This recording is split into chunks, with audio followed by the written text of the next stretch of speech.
Hi guys, so today we're going to be getting ready with me while I give a few of my infamous glam thread opinions. So I was scrolling on social media minding my business when I came across some drama. Come closer. Word on the street is Victoria Beckham and Miss Evelyn Lozada are bad moms. Are they? First up, Victoria Beckham. So by now everybody should know that Brooklyn Beckham has officially signed the divorce papers and wants no dealings with his parents at all. Like, he sent a cease and desist. His parents fired back and they don't want him using the Beckham name, so he got a new last name. I'm not going to mention the new last name for a number of reasons, but the internet, at first when we heard it, most of us were like, what is going on at the Beckham house? Because they always look like this grounded, tight-knit family. So what went wrong?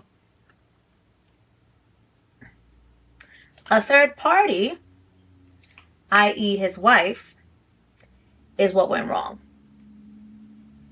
Now, as someone who doesn't have a relationship with their immediate parents, I can definitely relate to Brooklyn Beckham if his allegations and accusations are true and valid.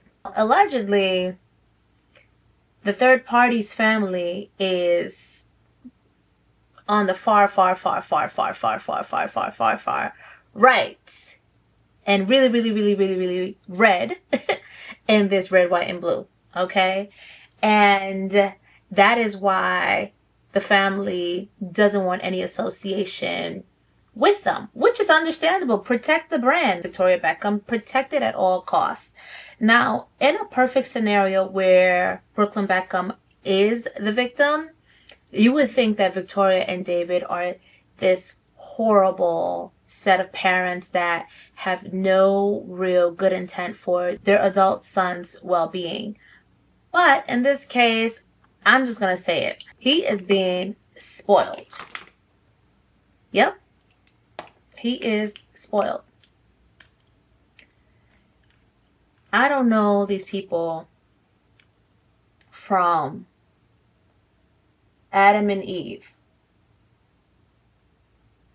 but from what we have seen over the years on TV, the amount of scrutiny that both his parents undergo in their younger years, and how and why they move the way they move now, I don't think that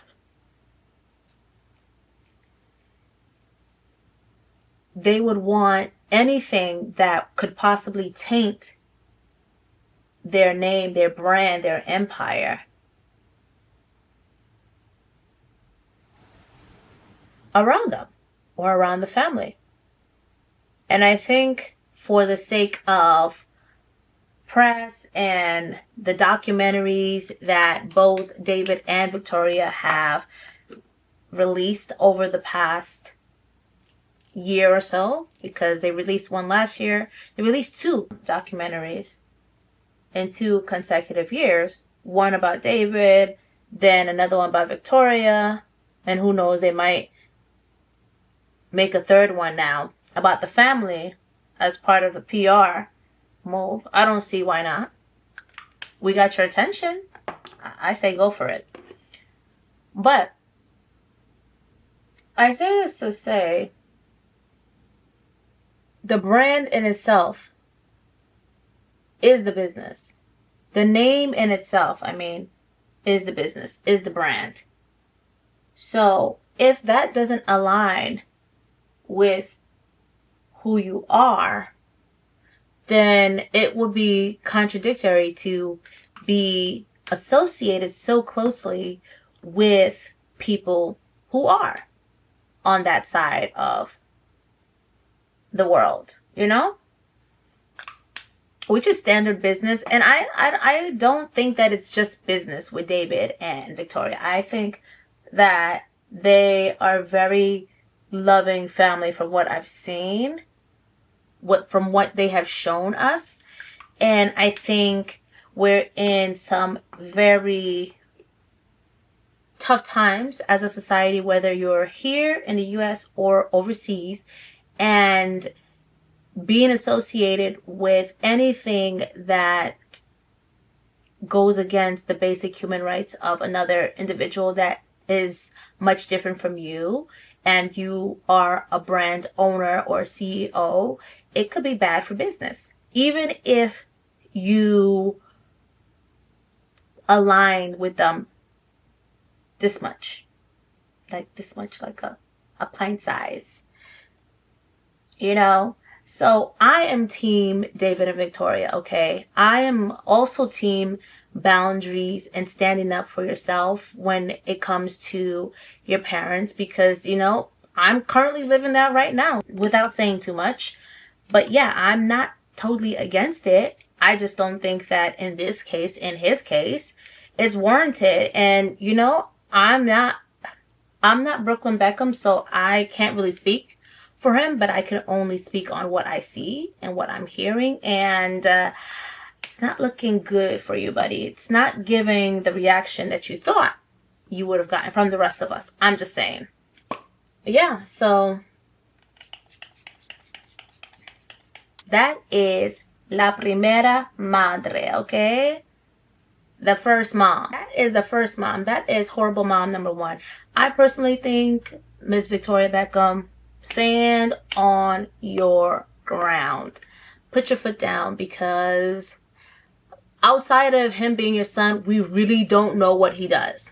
Okay? We saw in the documentary he tried football or soccer for my Americans, for my fellow Americans, soccer, but you know, the greater society recognizes soccer as football, okay? So I'm going to call it football in this video. But yeah, outside of that, we really don't know much about him. And I'm not saying this to knock him down, because as somebody who is still trying to get my footing and my spot and my place in the world, I can understand the frustration of trying to make a name for yourself.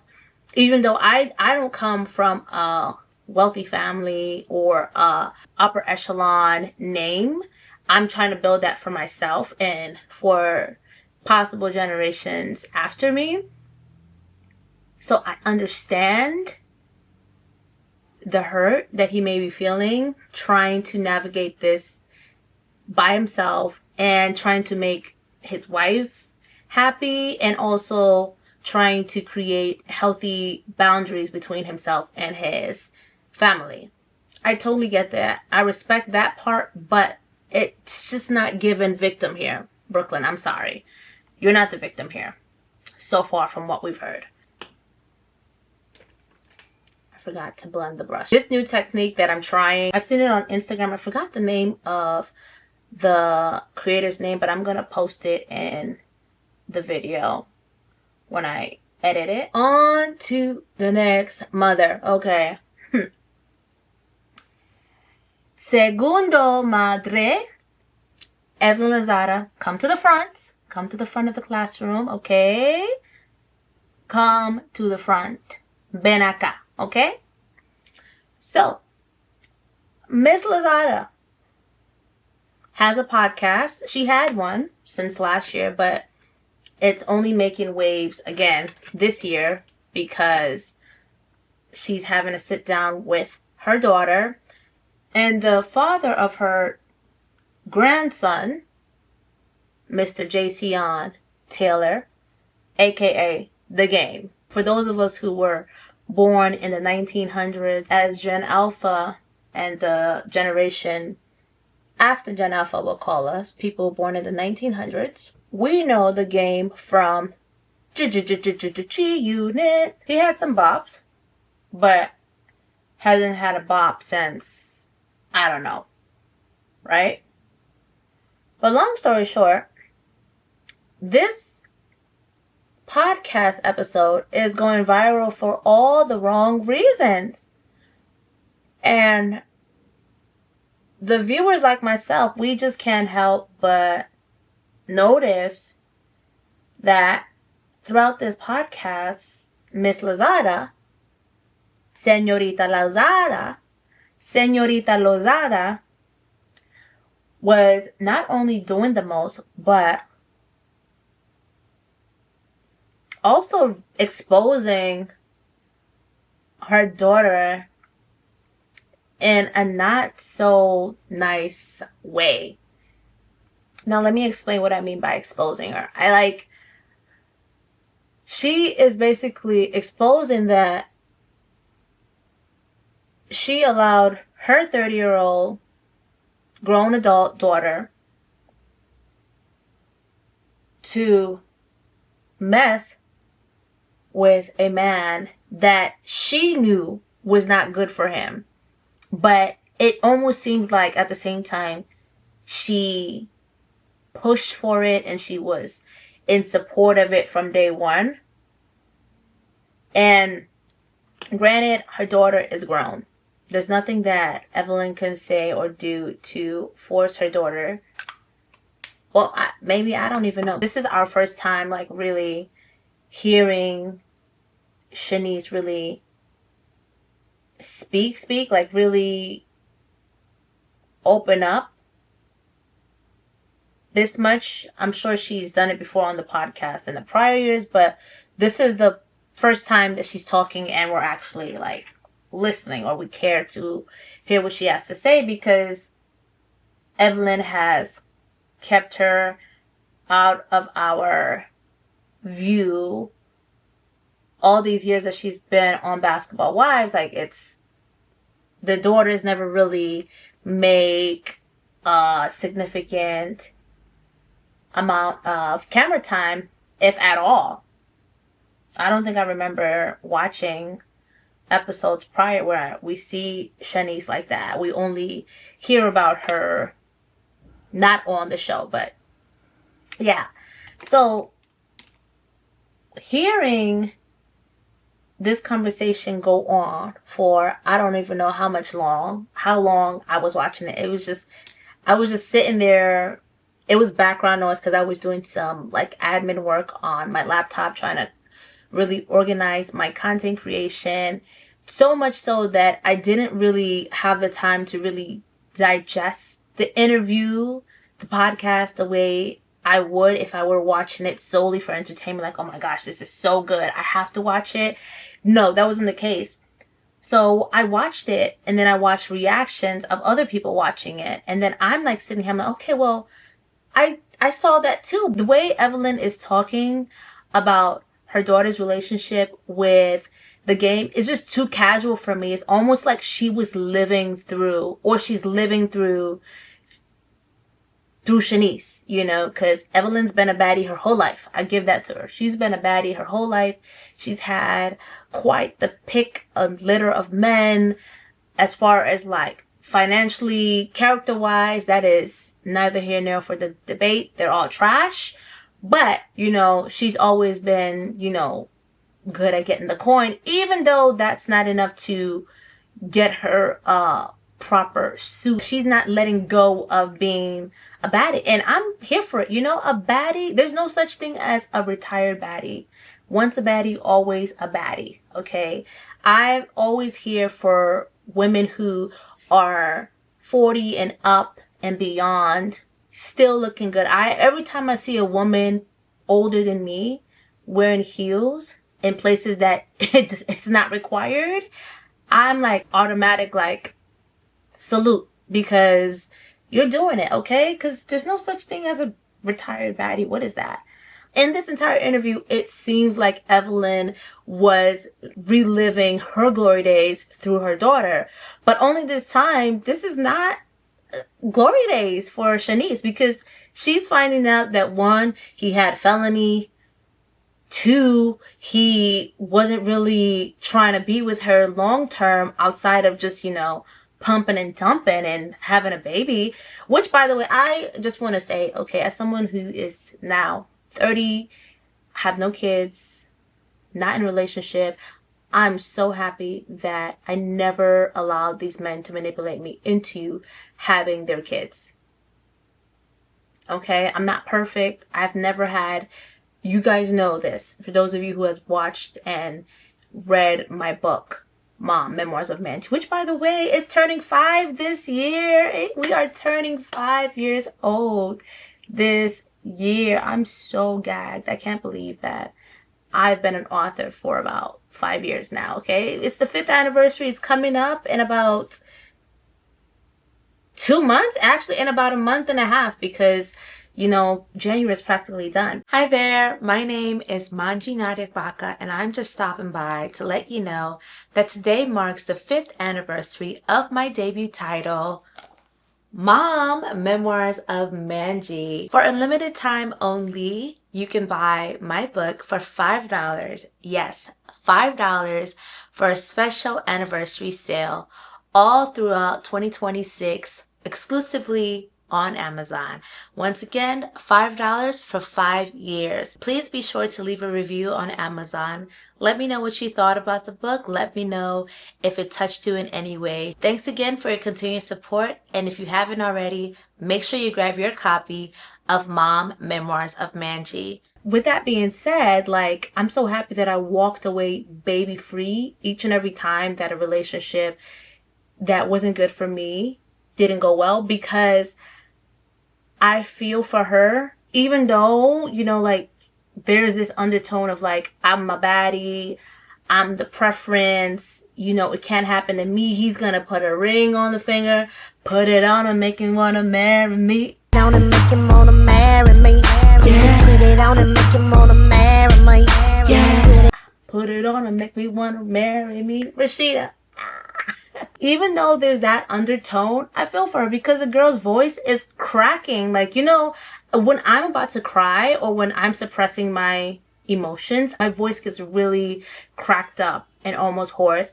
And you can tell throughout this interview that this girl, she is getting a confessional that, you know, she should have been given by the game. And if not the game, her mama should have like put her on game. Puns intended, okay? Evelyn should have put her daughter on game, because like, Evelyn is very street smart. She knows how to operate. She knows how to maneuver. Hence why she's been a baddie her whole life, and she's been able to capitalize. She was the first sprinkle, okay? She was the first sprinkle before we knew about Shara 7. So for Evelyn to just have her daughter go out in the waters like this, like a blind deer and headlights, like, to me, que mala madre, for my Spanish speaking people, that to me, I don't know, that's bad.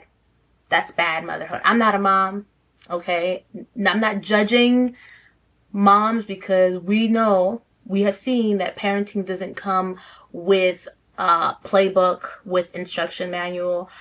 But Evelyn, you should have known better. Especially because your daughter held off so long not becoming a mother. At the least, you could have groomed her, because it seems like she groomed her to, you know, kind of like fall in line with this lifestyle of get with a man with the status of being a rapper, a baller, or whatsoever. Which I'm not against, you know, like, get in where you fit in, get in where you can. But at least, like, why she didn't take a page out of Sierra's book? Sierra, every person that comes across Sierra, woman, I should say, every woman, young woman that has crossed paths with Sierra got that good man from the NFL phone book. She got that Rolodex of wags to riches and man of good character pipeline so far, okay? it's fair to say that she and Russell have been together for a very long time, almost a decade now, if not a decade. I think 2016 would have like made them a decade now. Like, you telling me you couldn't get your daughter in rooms with the best suitor? Like, you have access to money and spaces that some of us could dream of, right? I'm not saying that Evelyn is this like top A-list celebrity, but in the reality TV world, she definitely is A-list. But that all comes down to character, right? It comes back to character, because Evelyn may got the coin, but her character sucks. A pretty face and bad character. I'm the kind of living girl. DJ, play that song. Them the kind of living can hold chaka. Follow me. A pretty face and bad character. Them the kind of living can hold chaka. Girl. Murder she wrote. Na. Yeah, but like, Evelyn's character and poor decision making in men directly affects her daughter. And you can tell, because even in this conversation, even in this podcast, they're talking like she's not even there. Like, is Shaniece in the room with us? Because what are we doing? I'm forgetting that I'm supposed to be doing my makeup, child. Let me go ahead and blend it. What are we actually doing here?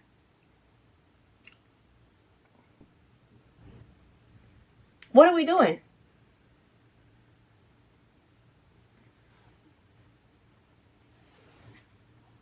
Now, while I'm saying that I'm on the fence about whether or not I can see myself as a mom now in this space of my 30s and still trying to get my footing, if I were a baddie, first of all, yes, I'm a baddie, but I have a good character, okay? I like to think that my character is good. God is still working on me, but I think I have good character, okay? If I were a baddie with money, like Senora Lozada, and I had a daughter, do you know the amount of game that I would pour into her? And I'm not talking about the superficial game, but just like street smart, knowing how to navigate, managing people relationships, knowing your soft power, your soft skills. That's something that from when I was young, my grandfather always said, give up your right. And not in the sense of giving up your rights, but just knowing how to pick and choose your battles. And dating in itself is a battle in this day and age. And I cannot believe that Senora Lozada like threw her daughters to the wolves like that. Like, to the wolf. Like, the worst possible suitor. And he's not even here trying to be a suitor. He just wanted to be a commuter, you know? Passing through with no real intentions for this woman. And I'm glad that they're sharing this story, not because I think it's such a great podcast, but because it's a reminder to every woman, as we saw with, you know, Beyonce and Jay-Z. I'm a Beehive fan to the bone, to the core. I love me some B. But Beyonce and Jay-Z, Halle Berry being cheated on, Halle Bailey being cheated on. Oh my gosh. Kristen and Desmond Scott. Like, all of these beautiful women, successful in their own right, being mistreated, mishandled by these low vibrational men. I don't even know what to call it at this point, because I've watched countless amount of podcasts. I've spoken to married women, single women. A man who cheats and disregards and just doesn't do right by you, and even with my own experience, just doesn't want to do right by you. And he's never going to do right by you. The only way he's going to do right by you is when it's going to be too late. That's when you leave, you know. And She just threw her daughter to the wolves. To me, that's a bad mama. I'm sorry. The Victoria Beckham story, I totally understand. I totally can understand that, because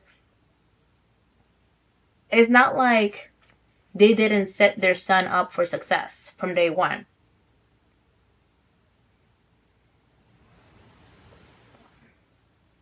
They are trying to protect the brand that was built and that was going to be passed down to their son. They have 3 other kids, but you know, he's the first heir, you know? So I'm assuming if Brooklyn had made something of himself, that's not to say he hasn't, but from what we're seeing, he hasn't done much, which is okay. He's 26. He's still getting his footing. He's still trying to prove himself. And he's married now, so, you know, he's trying to show that he's a man and he's a good husband. His priorities right now are practically happy wife, happy life. Right now, he's still trying to get his footing, but at the same time, trying to manage and maintain the feelings of his wife. Ask me which one is the bad mom. For the better lack of words, yeah.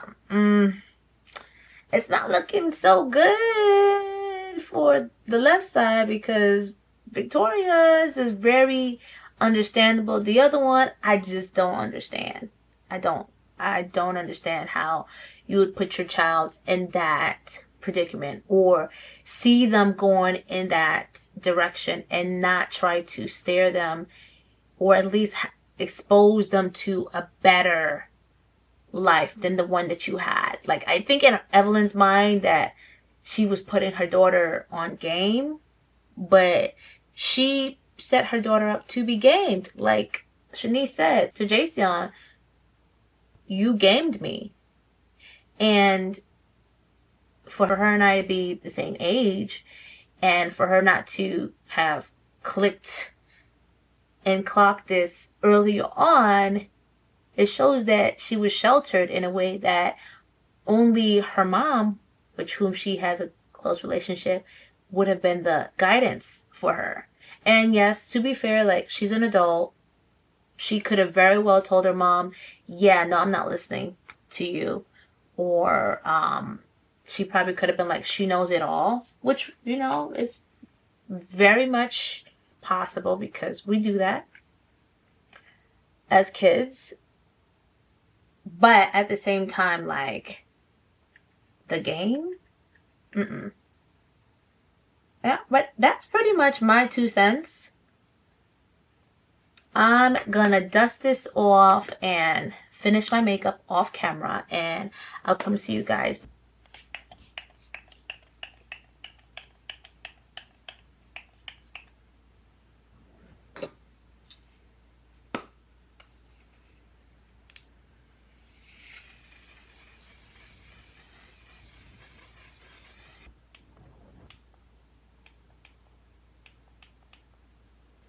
Alright, so that will be it for today's Glam Thread Opinions.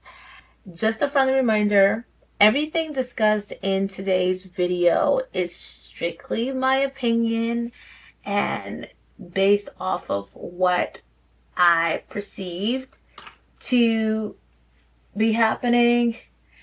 It's alleged, it's opinion, it's not to be taken too seriously. It's just to kind of give you guys my perspective from what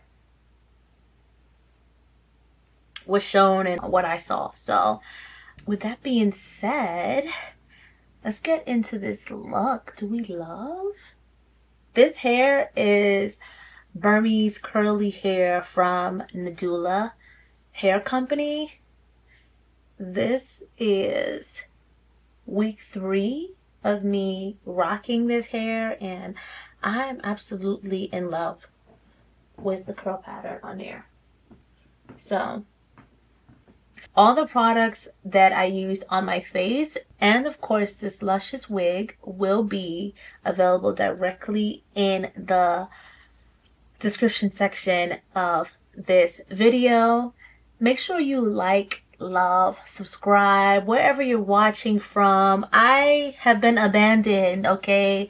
I've lost 5 subscribers and a few followers here and there across my pages. I'm really trying to hold on to my core people. I'm trying to see who you are. I'm trying to get to know you, and I'm trying different content. So every like, every comment is highly appreciated. And yes, we're still on the road to 500. I know I bailed out on you guys last year, but it's not happening this year. Thank you all so much for joining me on the Glam Thread Opinions today.